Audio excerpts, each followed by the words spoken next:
Исәнмесе сифирда яңалыклар чыгарылышы. Студияда Руслан Харисов. Олга таба кайбер темалар турында. Табибларга өстәмә түләүләр узайтылды. Кимгә күпме акча каралган? Чистартуга кирештеләр. Коронавирустан үлем очраклары арту сәбәпле торак йортлары подъездларында дезинфекция эшләре яңартылды. Чаллыда файдаланган батареяларны кабул итү пункты эшли башлады. Шәһәрдәшләр кая мөрәҗәгать итә ала?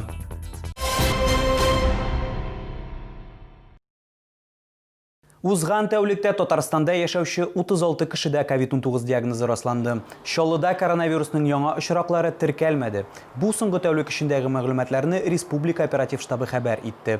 Шулай итеп, 14 октябрьгә Татарстан буенча коронавирус белән авыруның барлыгы 7654 очрагы теркәлде. Аларның 6484-е терелгән, 63-се узган тәүлектә. Россиядә коронавирустан үлем очракларының тәүлеклек рекорды куелган. Соңгы тәүлек эчендә илдә коронавирустан 244 үлем очрагы теркәлгән. Санитар-эпидемиологик хәл начараю сәбәпле шәһәрнең идарәче компанияләре торак йортларда подъездларны дезинфекцияләүне яңартты. Теманы Лилия Гатина дәвам итәчәк. Мәхәллә идарә итү компаниясе беренчеләрдән булып торак йортлар подъездларын дезинфекциялый башлаган. Подъездларны шулай ук балалар майданчыкларын эшкәртү эшләре көн саен иртәнге сәгать 8-дән 10-га кадәр башкарыла. Мы обрабатываем, ручки дверей, обрабатываем перила обязательно, почтовые ящики, лотки, которых опускают мусор. Дальше, кнопочка лифта. Дезинфекция чараларынан тыш ишегалларын җыештыручыларны өстәмә саклану чаралары белән дә тәэмин иттеләр. Эшләрнең берилешен алар медицина битекләрендә һәм саклагыч костюмнарда башкара. Все маски выдаются, перчатки постоянно выдаются. Вот приобрели такие костюмы, в которых должен человек обрабатывать подъезды. В общем, всеми средствами обеспечены. Растворяем хлорку в воде, настаивается, и потом этим дезраствором обрабатываем подъезды. Примерно на один подъезд 30 минут уходят все-таки. Подъездларны дезинфекцияләүдән тыш трамвайларны һәм пассажир автобусларын эшкәртү дә тукталганы юк.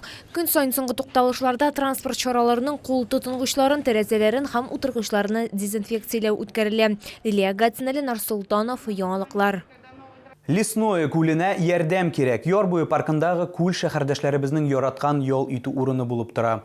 Кышын биредә таудан шуалар, әҗәен яр буенда йөреп хузурланалар.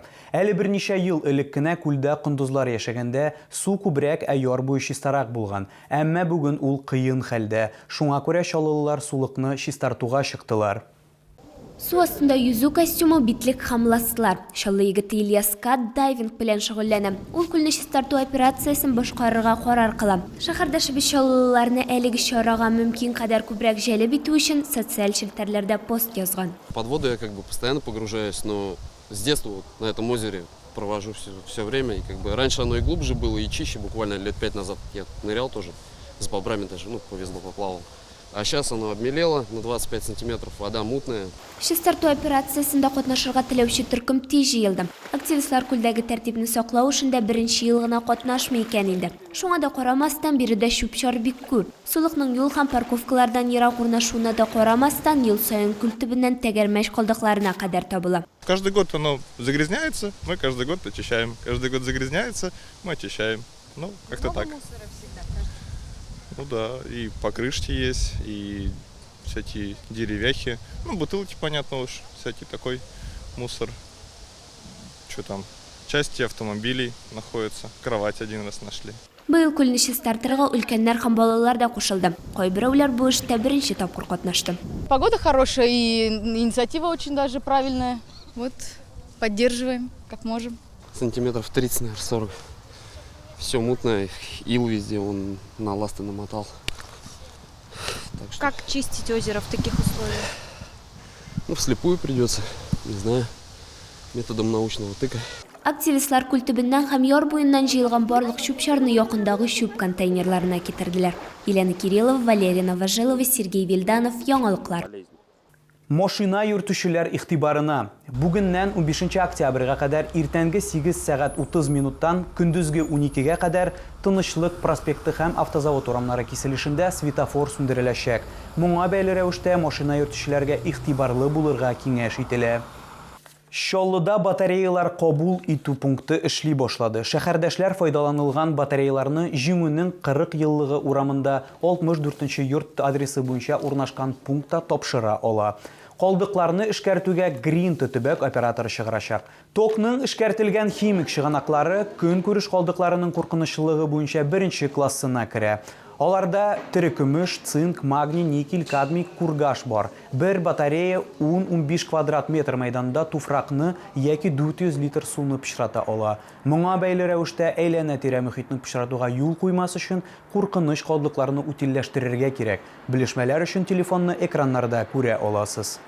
Күккә менү һәм ирекле булуны тою. Минзәлә аэродромында парашют спорты буенча Россия чемпионаты узды. Без әлеге ярышларда катнашучылар белән очраштык һәм очыш алдыннан уй кичерешләрен сораштык. Ұшып кетер алдынан парашютчыларның кирәк яракларын тикшерүе, инструкторларның үгет-нәсихәтләрен тыңлау һәм төрле мәзәкләр сөйләп алу традицион гадәт. Спортчылар билгеләп үткәнчә, бу эштә иң мөһиме һава шартлары. Бүген исә һава торышы бик уңайлы, күк аяз һәм болытсыз. Регламентирует всегда погодные условия, потому что все-таки спорт связан с природными условиями. Вот, поэтому ветер должен быть не больше 7 метров в секунду, облачность должна быть выше 1200 метров. Вот. Ну, сегодня все как раз как заказывали мы. Бирегә яшь спорт яратучы һәм үз көчләренә ышанган кешеләр җыелган. Бөтен Россиядән 20дән артык катнашучы яраткан эшен тормышка ашыру өчен килде. Әмма яңа катнашучыларныкы кебек үк спорт осталарының да куркулары һәм дулкынланулары сизелә. Каждая тренировка, каждый прыжок, он как новый прыжок, то есть заново. То есть не бывает погодных условий таких же, всегда они меняются. Не бывает такого же захода, то есть одинакового.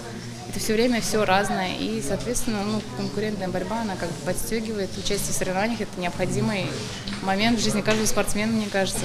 Каждый раз волнение, потому что хочется там сработать, выполнить задание поставленное. Самое сложное – это психологический настрой. Вот убрать лишнее волнение – это самое сложное. Поэтому многие на соревнованиях показывают худший результат, нежели на тот, на который они способны.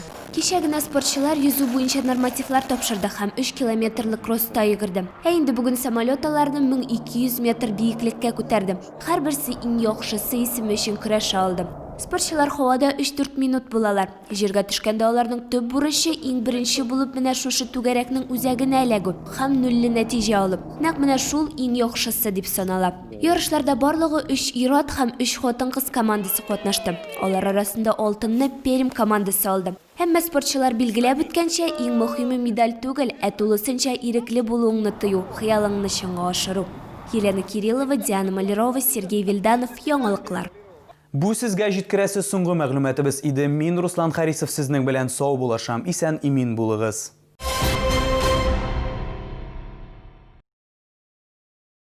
Центр занятости организует обучение женщин, находящихся в отпуске по уходу за ребенком до 3 лет по программам «Лэшмейкер», пользователь 1С бухгалтерия, пользователь 1С предприятия, специалист по маникюру, флорист. Сезонная распродажа пряжи. 100 рублей за упаковку. Травка, шерсть, акрил. База Заречья, 9-й склад.